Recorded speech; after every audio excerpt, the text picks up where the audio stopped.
Okay, here are the matchups that I want to see after UFC 312. Some of them are just kind of funny, and some of them are gonna happen or what the UFC want to happen. So we're gonna go into that. We're also going to talk about why my camera is glitching is and makes me look really weird. I'm not sure why, but it's glitching out and it's making me look like Freddy. But we're gonna get in these matchups. So if we start with Dricus Duplessis. His next matchup is obvious. It's not that obvious, to be honest, because there's some good contenders that are coming up and some arguable people that deserve it more than this guy. But I do think that they're going to do this, and it is the one to watch, to be honest. This is a very hype matchup. Dricus Duplessis versus Hamzat Chimaev is super hype. It is arguably not the correct. Like, he beat Whitaker very quickly, which is. He did earn it. He did earn it no matter what. But Imavov has kind of also earned it more so I think a little bit, but it doesn't matter. This is way more fun to me.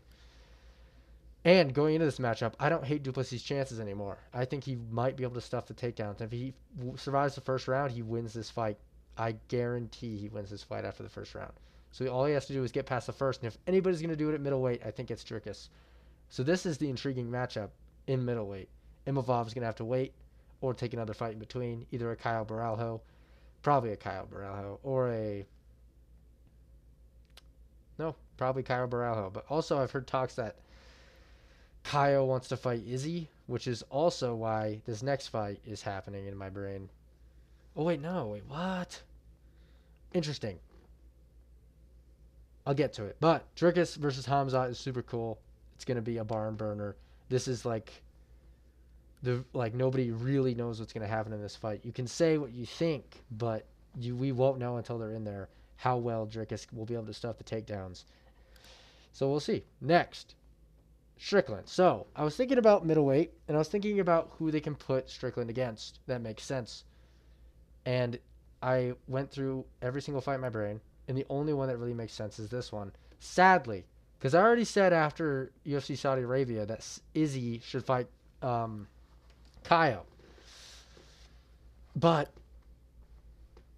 this makes a lot more sense since Strickland can't fight Kyle Barajo since they're teammates. I mean, they could, but I don't think so. Also, them wanting to keep Izzy in the rankings, high up in the rankings, makes a lot of sense to me. This rematch is there for the taking to me. I just don't see another matchup for Strickland, really. He already beat Imavov. He already beat Brendan Allen. Maybe a winner of Vittori Delidze, but then you're shooting him super far down. Oh, yeah, I wanted Izzy to fight Paulo Costa. That's what I wanted. But that doesn't make much sense because I've also heard that Imavov is not Imavov. Kyle is also saying that he wants to fight Izzy and that's in the works.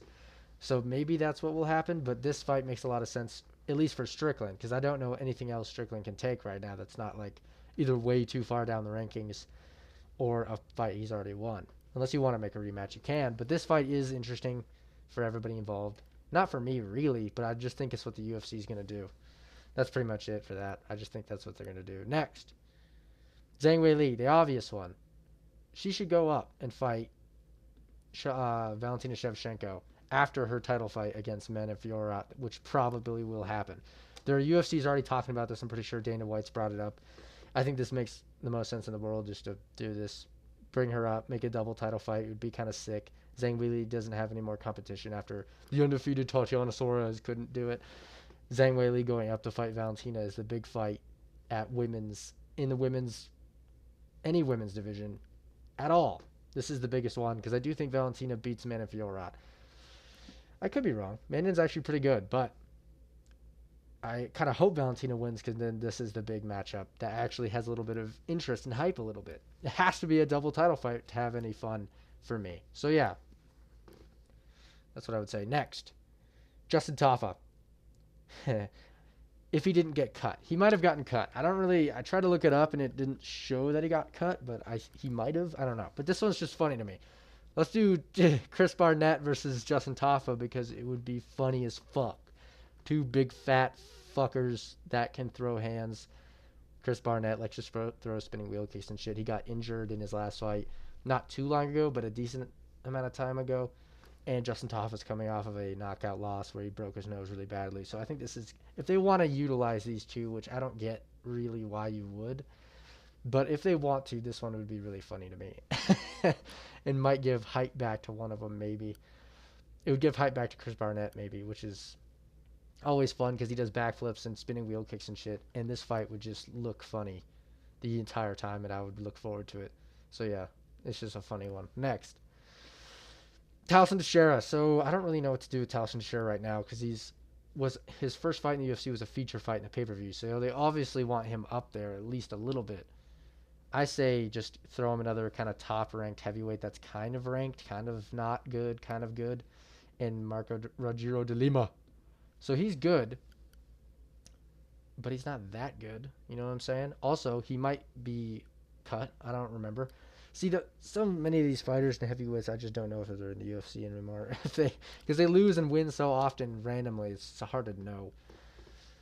I looked it up too, and it said he was in the UFC still. So I think just give Talson Teixeira another actually kind of good heavyweight that is kind of technical, and just see what happens with that. You can't really know what to do with Talson Teixeira at this point. I think this is a cool matchup that would shoot him up the rankings quick, which is what I want. I want him up the rankings fast. So this one and then a ranked opponent. I see that being a fine route for him. Because if any heavyweight's going to just get shot up, I want it to be him. Because he's athletic and not fat, basically. So yeah, why not? Next. Final one. Topuria. Alexandre Topuria. The new Topuria. He had a sick performance in his last fight. It was dominant, I will say. Against Colby Thickness. He won clearly. It was pretty good. We have another Topuria. He fights exactly like his brother. Maybe not as dominantly, but he fights exactly like him, like visually, which is awesome. We have two Topurias. We could have two Topurias at the belt. That is my dream, to be honest. I would love two Topurias running the UFC. It would be sick. I want to shoot him up the rankings quick. This is a little bit of a dream fight scenario for him to get shot up in hype and in general up the rankings quick. I think they should put him against Talbot. Talbot's coming off a loss against Ronnie Barcelos. I think if you want to build hype back to one of them, you have to have one of them beat the other, I would say. These two are both very hype in bantamweight. Talbot has lost a lot of it, but he's still the guy. He's still the hot prospect people talk about. He's still very popular. He lost a lot of hype, but beating a Topuria would give it all back, I would say. Same with Topuria though. Beating this guy in his second fight in the UFC would be very, very noticeable and shoot him up the rankings good and add a lot of hype to Topuria, which is what I would hope happen. Also, it would be like a Topuria, Sean O'Malley, like boof, homemade version of that fight, in my opinion, because people compare Talbot to Sean O'Malley all the time, and Topuria is literally his brother. So, I think this would be a sick matchup, a banger, striking banger.